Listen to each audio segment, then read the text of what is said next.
Hey everyone, the first person I ever interviewed was a disability rights advocate by the name of Chris Koch, and his life, it's pretty incredible. So he was born in Alberta, Canada, and he was actually born without either arms or legs, but he never let that hold him back. Instead, he embarked on a campaign to raise awareness by traveling around the world on a skateboard and giving motivational speeches at schools and events, and he did it all under his slogan of "If I Can." And I think that this is a very important logo, not just a very important slogan. I mean, not just to me, but to everyone, as we are very quick to judge others based on aspects like nationality, religion, and political viewpoints, and among other aspects of our character. And I feel that we shouldn't do that. Like, it's very obvious that while, yes, we may have different opinions about things throughout the world, we are still people at the end of the day. And I feel that if we were to not judge each other, but instead accept each other for who we are and what we are, then we would have a lot less social problems in our world today. And so I've always interpreted the slogan "If I Can" to not just mean living a life to my full potential, but also uniting others, so that way we can all work together to bring awareness to these social issues and work together to make the world a better place. So I also interpret it as if we can unite together, that means that we can create a even better world than the one we live in today. A better world for the next generation and the generation after that. So I hope you enjoy the interview. Oh, and by the way, this is a jumper with the "If I Can" logo. I'll stand up so you can see. There we go. He actually gave this to me, and the picture that'll be used as the cover art for the interview, as it was all audio. It's one of me and him wearing our "If I Can" jumpers. So I hope you enjoy. Hey everyone, this episode is going to be about the first ever interview I ever did in my whole life. And the person I interviewed was named Chris Koch, and he's a disability rights advocate from Alberta, Canada. And he was born without arms or legs, but despite this disability, he has led a remarkably successful and fulfilled life. He goes around the world doing speaking tours, and he actually came to our school. Like, he did a speaking tour. I should say that he did a speech at our school, and I actually got the opportunity to interview him. And this is the interview that I'm going to be playing for you now. So I hope you enjoy. And I believe that the message he spreads through his speaking tours is a really inspirational one, because he travels around the world on a skateboard, and he travels to various countries, including, well, when I met him, he had traveled to countries including Cambodia, and he traveled throughout Canada, and he traveled throughout other parts of Europe as well, not just Switzerland. But he spreads a message that is especially important during the current political climate that we've been having this year, like with the various news headlines, I should say. I'm not going to get into any specifics, but you know what I mean. And I believe that because the message he spreads is one. Well, his motto is "If I can," and it's about living your life to your fullest potential. And I also like to think of it as if we were to all come together, like if we were to put aside our differences, regardless of what type of disability we have, or what type of limitations we have, or the color of our skin, or our nationality. Like if we were to put aside all our differences, we could come together and make the world a better place for tomorrow's generation and all succeeding generations after us. And this is one of the ways I interpret it. If I can reach my fullest potential, like if I can bring together all my friends together, we could all work together to make the world a better place. So I hope you enjoy this interview, and if you like, check out his website. It's ifican.ca.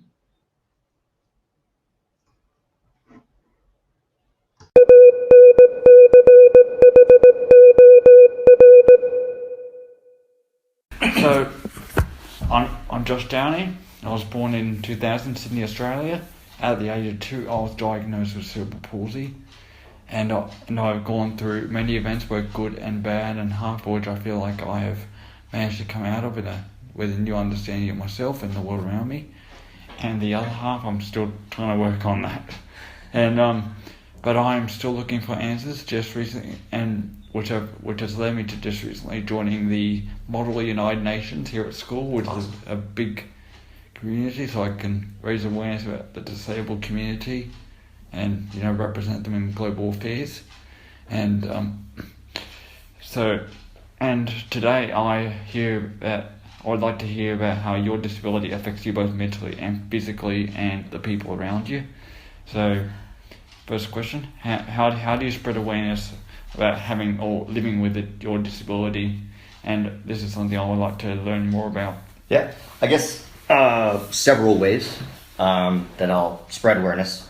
I guess obviously the one biggest thing is through the presentations that I do.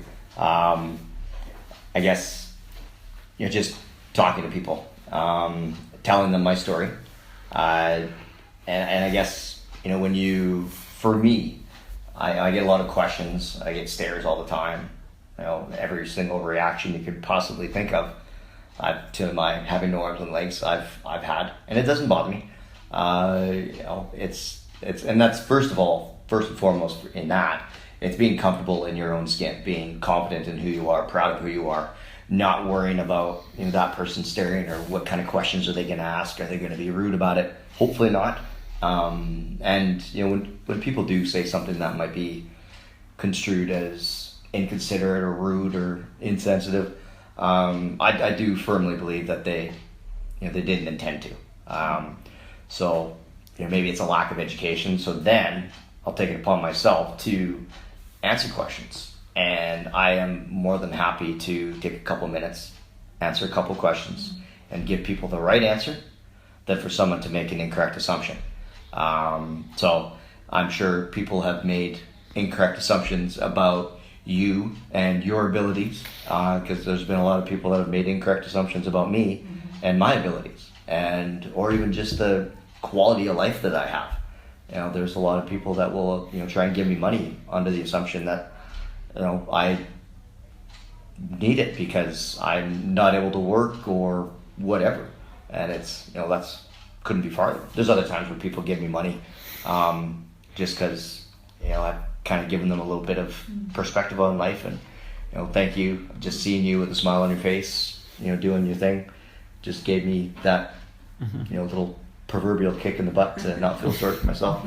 But back to your question. So presentations, answering questions, and then honestly the easiest one, and I think the most efficient, is just doing my thing and doing it with a big smile on my face. So when people see me skateboarding around the city of Basel or climbing up a set of stairs without needing any assistance. And I think it's just really, oh wow. And then internationally, when you're in a country like Nepal or Cambodia, where people with disabilities are sort of, cast aside, I think it's, they're seeing a person with a disability in a completely different light.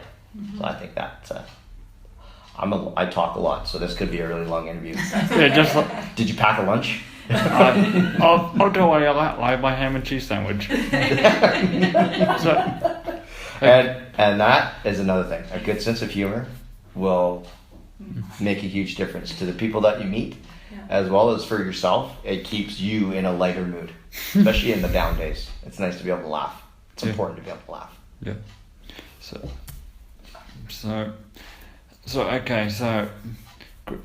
because I'm doing a personal project on the link between mind disability and mental disorders.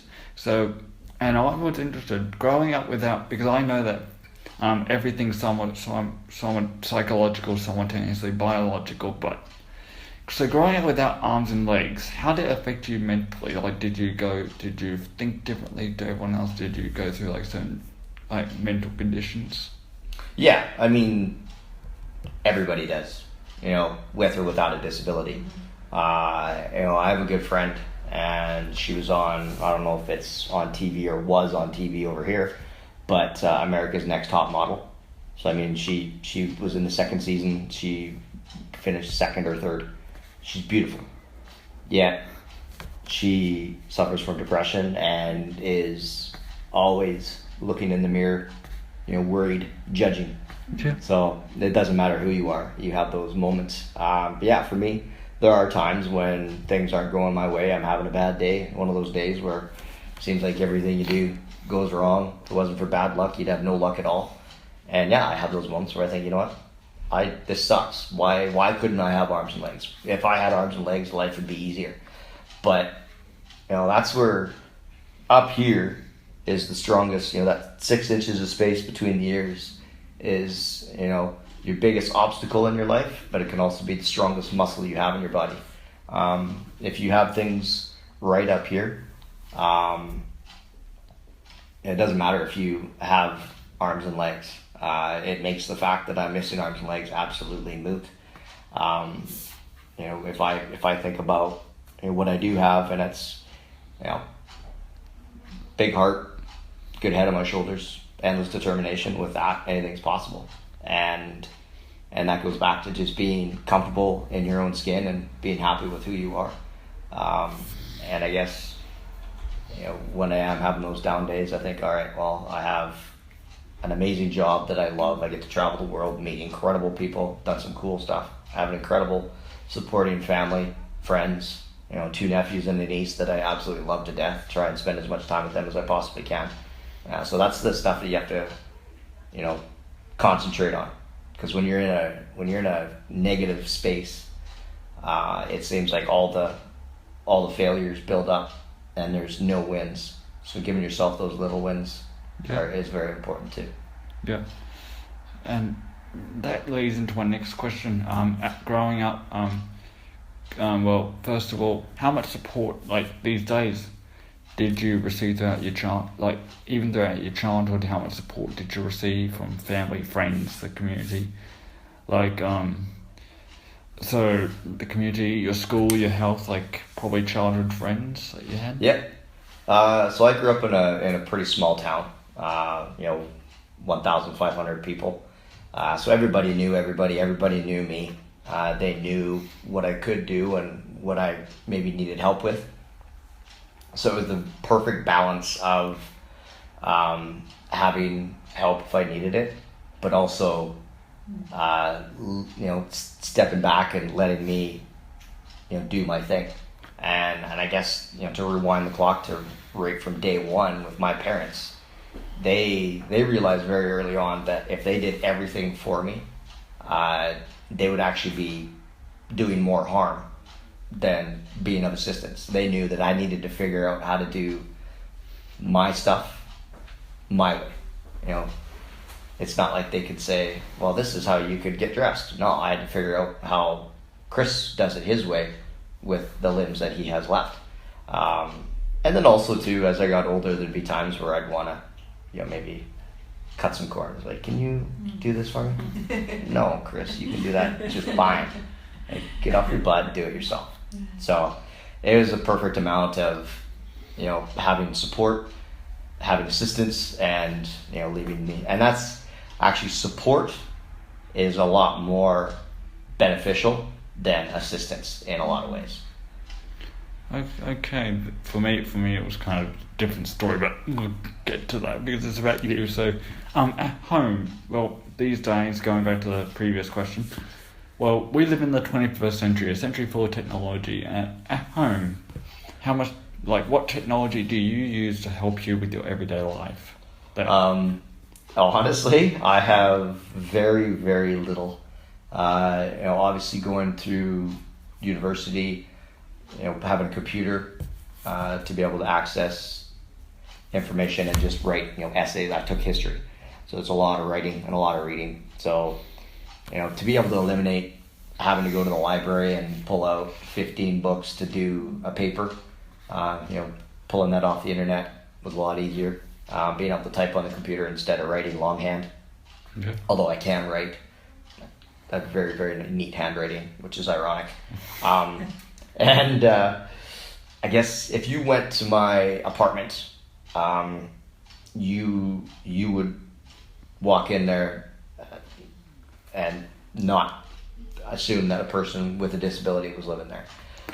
So for me, I've always found if I can do as much as possible without adaptive technology, that makes the whole world accessible to me. If I have, grab bars and stools and lifts and everything in my apartment, well, that does me great at home. But what if I am on the other side of the world? I need somebody to bring all that stuff with me. So, being able to do without all that stuff, I find is beneficial to me, because when I go over to a place like Cambodia, it's not very accessible at all, but I can still get around.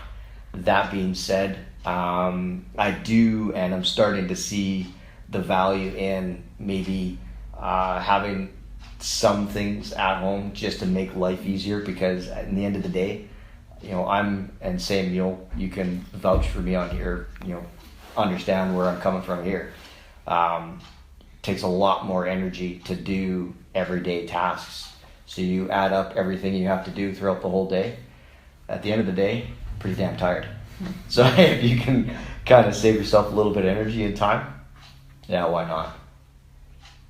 Yes, and so how do you think that the international? Well, you've obviously done a lot of traveling. So how do you think the international community views the disabled community, and what can be done to improve that viewpoint if we're viewed in a negative light? Yeah. So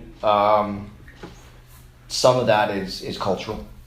So like I said, places like Cambodia, Nepal, people with disabilities are sort of cast to the side, hidden, what have you. And then you come to a place like Europe, North America, down in Australia, very, very accepting, and in a lot of ways very encouraging too. Especially, I've found Australia to be some of the nicest, most encouraging people in the world. I won't use some of the language because they're often very vulgar with it, but like oi mate, bloody ripper, just stuff like that. So it's most of the time it's great. There's, I guess, instances culturally, and even instances in the more accepting cultures where some people are maybe a little bit ignorant or rude. But again, I try and see the best in people and assume the best in people and assume that they're not trying to be rude. They just need education. So that goes back to just me doing my thing and showing people what I'm capable of doing. And this, a smile, doing it with a smile on your face, that is the most disarming thing you can do. So if you are walking around, or in my case, rolling around, miserable, in a negative mindset, that energy on the inside is going to project on the outside. People are going to pick up on that, and they're either going to want to stay away, or that might kind of bring in negativity too. Whereas when you have a smile and that positive energy within, that projects on the outside, and it brings it back into you as well. Yeah. And what do you think? Because like I'm in the NUN trying to represent the disabled community. Well, at least I will be. And yeah, we and in stuff like the UN, we discuss the global issues. So what do you think that disabled people can do to project their voice on political and global affairs that are probably affecting them in like third world countries and things like that? Oof. Loaded question.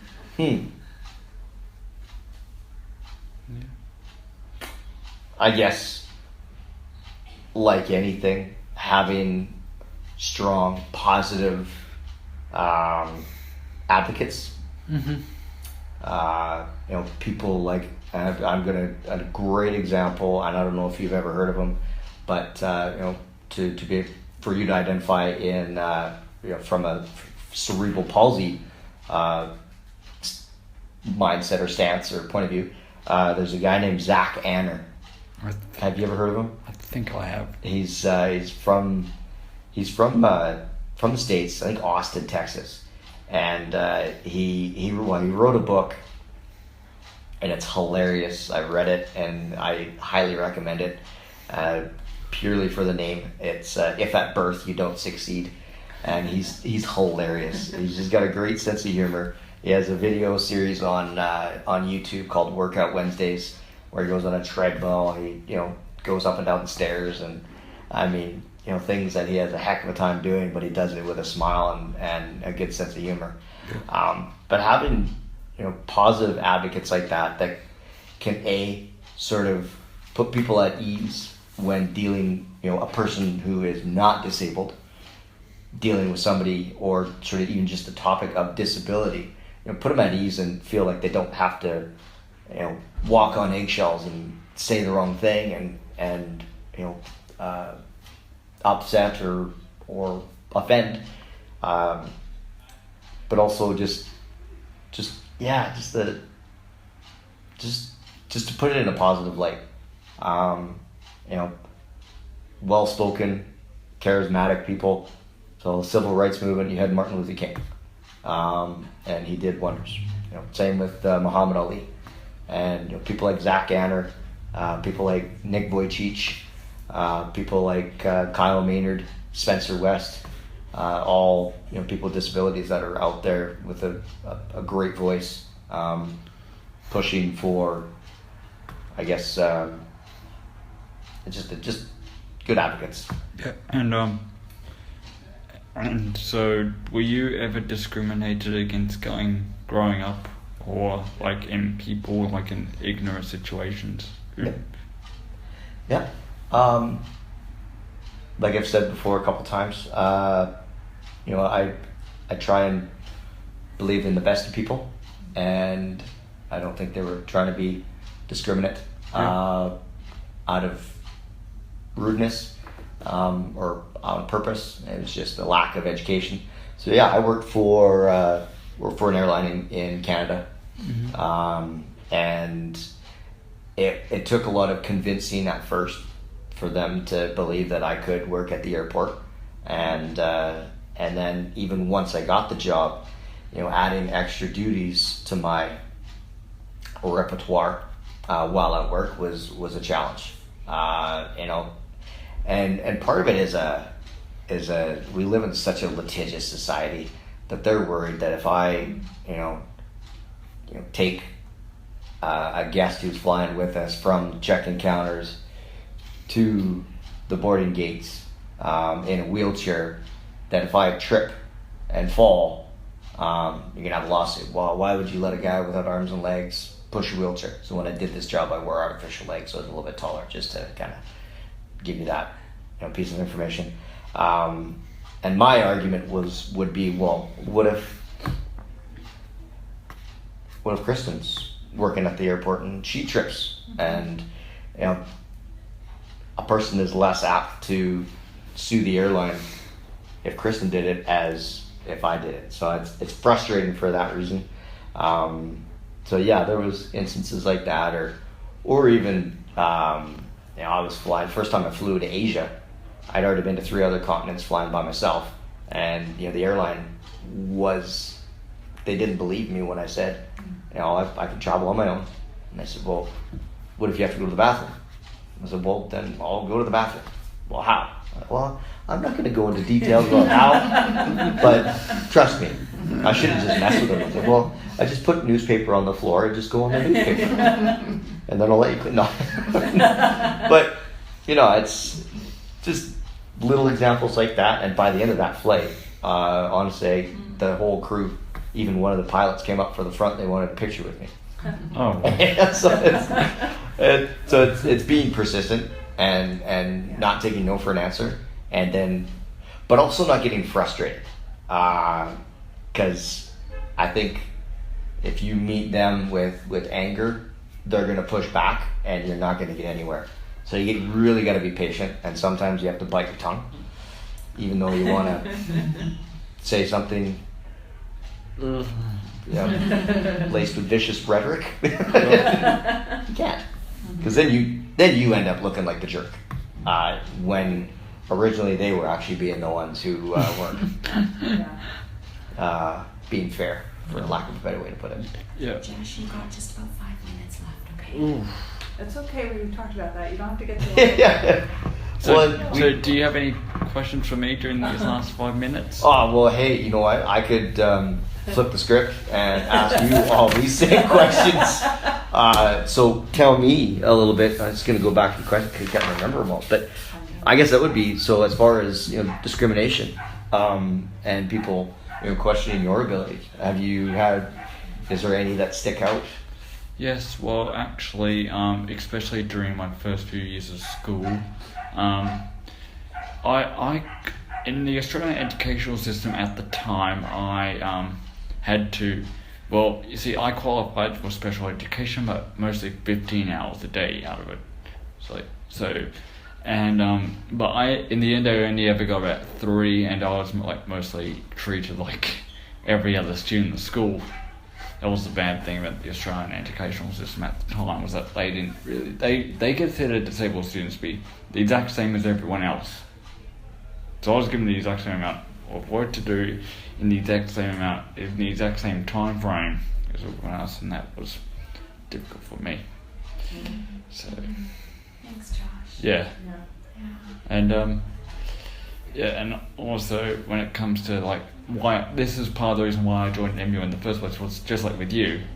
I originally well, you see, I'm a very good speaker. I'm not nervous when I speak, and No, you're not. yeah, and I like most normal people, I don't get stage fright easily when I'm speaking. So that's why I joined MUM, because I felt, and I'm good at current affairs and politics and things like that. That's all my thing. That's all my jam, and so that's why I joined MU1 as a delegate, was because I couldn't be pressed. Because that would involve too much writing, and I can only do so much. And that would involve, outside looking in, I actually wanted to take part in the thing. So delegate was the best thing, because I could, stand there, represent the community, and also represent other countries in which disabled rights was a huge thing, because then I saw myself looking into the country that I'm representing, trying to put myself into their shoes and understand why they did all this thing like that. Like, just things that I represented Turkey, which, is good in terms of disabled rights. They still, with the whole Erdogan thing, and that's part of the reason why I wanted to travel the world, just like you, one time. Like, someday I'll plan Josh, I'm really sorry, but we've got to wrap up. I know. So, all right. And there's one more thing that Chris Yeah. would No, I wanted to. So this is my sweater, Yeah. and I have my logo on it. And so if I can, basically, the guy without arms and legs can travel the world and work on a farm, whatever. Anybody's capable of absolutely anything. And I think once you have that mindset, the whole world is possible. So it's the tree of life, but instead of leaves, it's the The continent. Yeah, it's a map of the world. So I brought you one, and I'm Thank you. hoping, really hoping, that it's. I've subscribed to your YouTube channel. Did you? Awesome. Thanks, mate. No worries. So, and I've also liked your website, by the way. I know, we felt like stalkers for a little while. We were totally checking you out. Shall I stop the recording already? Josh, Yeah. take a look. So yeah, there's yours. Thank you. And I don't know, it's a medium. Is Yeah. that going to fit you all right? It's a me. Try it on, Josh. Shall I stop the recording first? Yeah.